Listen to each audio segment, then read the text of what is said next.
Hi guys, Alicia here. 우리 그동안 비동사 다양한 방법으로 공부를 해봤는데요. 나는 이게 맞다고 생각해서 썼는데 틀렸다고 되는 그런 상황들이 있을 거예요. 한 번씩 이해가 잘 안 되는데 하는 상황 한 번씩 툭툭 튀어나오죠. 비동사를 제대로 쓸 수 있도록 가려운 곳을 긁어드릴게요. 일단 비동사란 무엇인가 좀 헷갈린다면요. 여기 영상 먼저 보고 오세요. 시작하기에 앞서서 간단하게 비동사 정리해 볼게요. 동사 자리를 비워둘 수가 없어서 채우는 땜빵이라고 했어요. 영어의 문장은 주로 주어와 동사로 이루어져야 문장이 되는데요. 동사가 없으면 절대로 안 되기 때문에 동사를 꼭 넣어줘야 되죠. 그런데 내가 하고 싶은 말에 만약에 동작이 없다면 그렇다고 동사를 비워둘 수도 없고요. 그럴 때 바로 비동사가 슈퍼맨처럼 딱 하고 등장해서요. 동사 자리에 들어가서 문장이 되게 도와줍니다. 그래서 비동사는 주어와 어떠한 단어들을 연결해 주는 거예요. 한국어로 치면 뭐뭐다, 뭐뭐이다 정도를 맡고 있는데요. 아, 그렇구나 라고 이해는 했지만 그렇게 문장을 한국말 쓰듯이 뭐뭐이다, 뭐뭐다 나올 때 비동사를 썼더니 자꾸 틀렸대요. 우리가 이럴 때 바로 이 개념을 정확하게 인지해야 돼요. 바로 비동사는 뭐뭐다, 뭐뭐이다 라고 생각하면 안 된다라는 거예요. 비동사는 주어와 어떠한 단어를 연결해주는 연결고리일 뿐입니다. 다만 비동사 뒤에 나오는 단어의 성격에 따라서요. 의미가 상황에 따라서 조금씩 변하게 되는 거예요. 그래서 비동사는 뭐뭐이다, 뭐뭐다라고 생각하면 맨날 언제 비동사를 써야 되는지, 언제 일반 동사를 써야 되는지 우리는 맨날 헷갈리게 되는 거죠. 그러니까 오늘 중요한 것은 뭐뭐이다, 뭐뭐다 라고 생각하지 말기. 뒤에 나오는 단어의 성격에 따라서요, 품사에 따라서 그때그때 의미가 바뀌는 거다라고 이렇게 기억하고 오늘 영상 보기 시작할게요. 실은 비동사 다음에 진짜 많은 게 올 수가 있어요. 하지만 지금은 헷갈리니까 명사랑 형용사 두 가지만 주로 사용을 하는 것을 추천을 할게요. 우리가 오늘 집중해서 볼 것은 비동사 뒤에 명사가 오는 경우를 아주 집중해서 볼 거예요. 이 경우에 비동사는 주어는 명사 이 두 가지가 같은 것이다 라고 말을 해주는데요. 예를 한번 볼게요. I am Alicia. 나라는 사람은요. Alicia라는 사람이야 라고 말을 하는 거죠. 그래서 I가 Alicia인 거예요. 아직 무슨 말인지 좀 헷갈리죠? 이 문장을 보면 조금 더 정확하게 이해할 수 있어요. I am an apple. 이 문장을 보면 내가 apple, 사과래요. 나는 사람이지 사과가 아닌데, 그죠? 그래서 I am an apple, 이 말이 되지 못하는 거예요. 문법적으로 전혀 틀리지 않았는데 의미가 이상하게 되는 거죠. 이런 경우에는 It is an apple 이 되어줘야 돼요. 이런 문장들을 보면 뭐야 당연하잖아 이걸 왜 몰라 라고 생각을 할 텐데요. 생각보다 굉장히 이게 헷갈린답니다.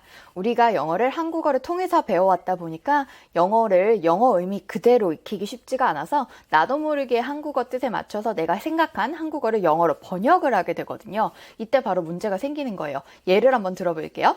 길이는 긴 목이다. 이 말을 어떻게 해야 될까요?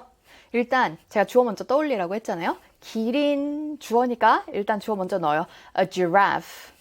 걔가 긴 목이다. 일단 긴 목. A long neck. 이다 뭐였더라? is. 그럼 이렇게 문장이 만들어져요. A giraffe is a long neck. What? 제 강의를 열심히 1번부터 쭉 봐왔어도요. 길이는 긴목이다를 보면 이렇게 문장을 만들게 될 거예요. 하지만 이 문장은요. 조금 잘못되었어요. 문법적으로는 맞는데요. 하지만 의미적으로는 조금 맞지 않아요. 이건 열심히 공부를 하지 않아서가 아니고 제대로 이해하지 못해서가 아니에요. 처음부터 이런 내용을 비동사 배울 때 다 알려주면 머리 터지거든요. 정말로. 그래서 먼저 비동사에 익숙해지고 난 다음에 자꾸 틀리는 문장들이 나올 때마다 이해가 안 되는 답답함을 스스로 겪고 이 원리를 보면 아하 하고 가려운 곳이 긁어지게 되고 이해가 쏙쏙 된답니다. 저의 빅 픽처, 큰 그림이에요. 이 문장이 잘못된 이유는요. 바로 한국어의 함정에 있어요. 우리가 이해를 잘 못한 게 아니고 한국어에선 말이 되고 아무 문제가 없는데 영어에서는 어색한 말이 되기 때문이에요.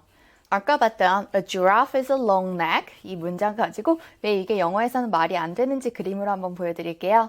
비동사 다음에 명사가 오면 주어와 동사는 동일한 것이다 라고 생각하자고 했죠. It is an apple 처럼요. I am an apple이 안 되는 것처럼요.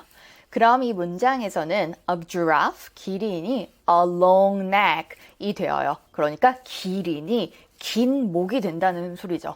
그러면 이 말에서는 기린이 긴목이지 한국말에선 맞거든요. 근데 영어에서는 이렇게 바라보는 거예요. 기린이라는 것이 긴목 그 자체이다 라고 바라보니까 기린을 실은 목이라고 말을 하는 거거든요.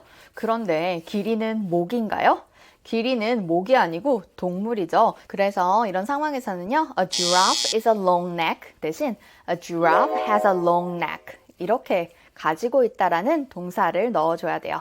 그러니까 한국말에서는 기린은 긴 목이다가 영어로 쓸 때는 기린은 긴 목을 가지고 있다라고 써야 하는 거예요. 바로 이 부분이 우리한테 아주 어려운 부분인 거죠. 익숙해지면 자연스럽게 괜찮아지는데 처음엔 이게 너무 헷갈리고 너무 힘들어요. 그러니까 비동사로 문장을 만들고 난 다음에 한 번 더 확인해보는 습관을 만들어 볼게요. 그리고 스스로 질문을 해보는 거예요. 비동사 뒤에 너 명사야? 그럼 주어 너 명사랑 똑같은 거야? 동일한 거야? 같은 존재야? 이렇게 물어보면서 연습하는 거죠. 예문을 한번 보면서 같이 연습해 볼까요? I am Alicia. 스스로한테 제가 한번 질문해 볼게요. 너 엘리샤야? 네, 저 엘리샤예요. 같은 존재죠? 그래서 이거는 I는 Alicia가 됩니다. You are a student. 스스로한테 한번 질문해 볼까요? 지금 이 영상을 보고 계시는 모든 분들 제 학생이시니까요. 제 학생 맞으시죠? 그래서 you는 a student. 여러분 학생이니까 you와 student 같은 존재라고 볼 수 있어요. This kid is my son. 이 아이가 내 아들인가? This kid는 my son, 내 아들이죠? 같은 존재예요. This cat is an animal. 이 고양이는 동물인가? 고양이는 동물이죠. 동일하죠? 자, 이렇게 비동사 뒤에 명사가 온다. 그럼 주어가 그 존재 그 자체 맞아? 라고 한번 질문해 보세요. 그러면 해결이 된답니다. 이번에는 틀린 문장들을 보면서요. 왜 틀렸는지 한번 생각을 해볼게요. This car is a fast speed.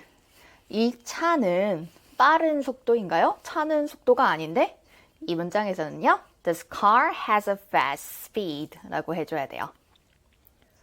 Her house is a big size. 그녀의 집이 큰 사이즈, big size 그 자체인가요?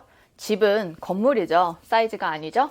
그래서 her house has a big size 라고 해줘야 돼요. 이제 가려운 부분이 좀 시원해졌을까요? 영상을 보면서 아하 했어도 점차 시간이 지나면 또 헷갈려요. 언제 비동사를 써야 하는지, 언제 일반 동사를 써야 되는지 제대로 인지하기 위해선 연습이 필요하겠죠. 비동사로 문장을 쓸 때마다요. 한 번씩 꼭 고민하기예요. 다음 시간에는 비동사 뒤에 형용사가 오면 어떻게 되는지 한번 자세히 이야기해 보도록 할게요. 오늘도 공부하느라 고생했어요. Well done!